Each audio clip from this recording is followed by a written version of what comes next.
আসসালামু আলাইকুম। শারমিনস ডায়েরি ব্লগে নতুন আরও একটি ভিডিও নিয়ে চলে আসলাম।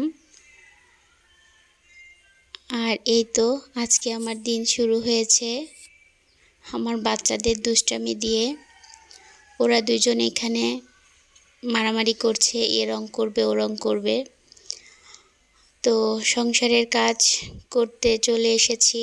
আমার চাচি শাশুড়ি আমাকে সাহায্য করছে। সেই পাতাগুলো সাথে সাথে ভরছে আমার, তো আমি একটু ভিডিও করে নিলাম আর এই কাজগুলোকে গুছিয়ে ফেলছি। যেহেতু শীতের দিন, বৃষ্টি বাদলা আসবে না, তারপরও পাতাগুলো নরম হয়ে যাবে যেহেতু শুকানো পাতা, সেই জন্য এগুলোকে গুছিয়ে নিচ্ছি।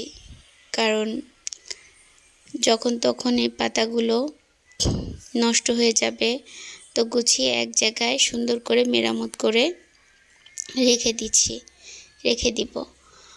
আর আমার ফুপু শাশুড়ির বাড়ি গিয়েছিলাম, তো ওখান থেকে আমার দেবর, ভাবি, এরা মামি শাশুড়ি, এরা অনেক কিছু দিয়েছে। তো সাথে গাছের কলাগুলোও দিয়েছিল, অনেক সুন্দর, তো আধা পাকা হয়েছে।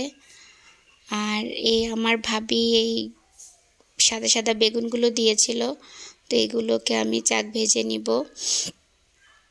কারণ এগুলো চাক ভাজা খেতে নাকি অনেক বেশি মজা হয়। আর সাদা বেগুন আমি প্রথম খাবো, কখনো খাইনি এর আগে, আর কখনো আমি সাদা বেগুন দেখিও নি। তো আমি বেগুনটা রান্না করে নিচ্ছি, ভেজে নিব। তো এই পৃথিবীতে মানুষের ভালো চায় না, মানুষকে দেখতে পারে না, তাদের কারোর ভালো কেউ দেখতে পারে না, এক কথায়, সেটা আপন মানুষ হোক বা পর মানুষ।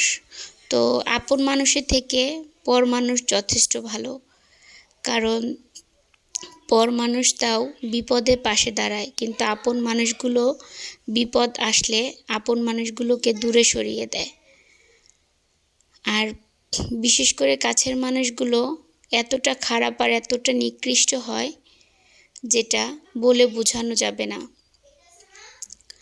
তো মানুষের জীবনে দুঃখ কষ্ট নিয়েই জীবন সংগ্রাম চালিয়ে যেতে হবে।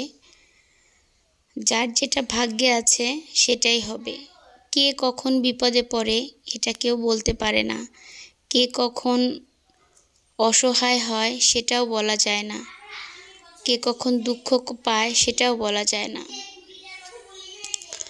তো একটুখানি গল্প করে নিলাম আপনাদের সাথে।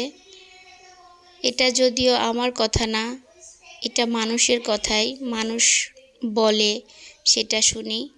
তো মাছগুলোকে আমি সুন্দর করে কষিয়ে নিয়েছি, যেহেতু আমি ভেজে রান্না করব না, তো কষিয়ে আমি লাউ দিয়ে আর সাথে একটা আলু দিয়েছি, কারণ আমার ছেলে খুব আলু প্রিয়, লাউ খেতে চায় না, যার জন্য লাউয়ের ভিতরে একটা আলু দিয়েছি আমার ছেলের জন্য।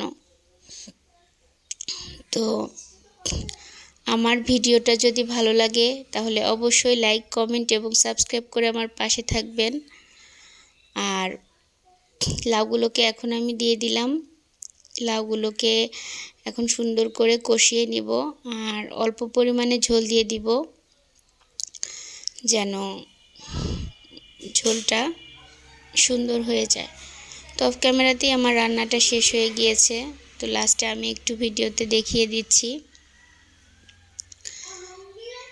আর হয়ে গেছে আমার লাউ তরকারি, বেগুন ভাজি, এটা দিয়েই আল্লাহর রহমতে রাত পর্যন্ত চলে যাবে। তো আজকের ভিডিওটা এ পর্যন্তই। আল্লাহ হাফেজ।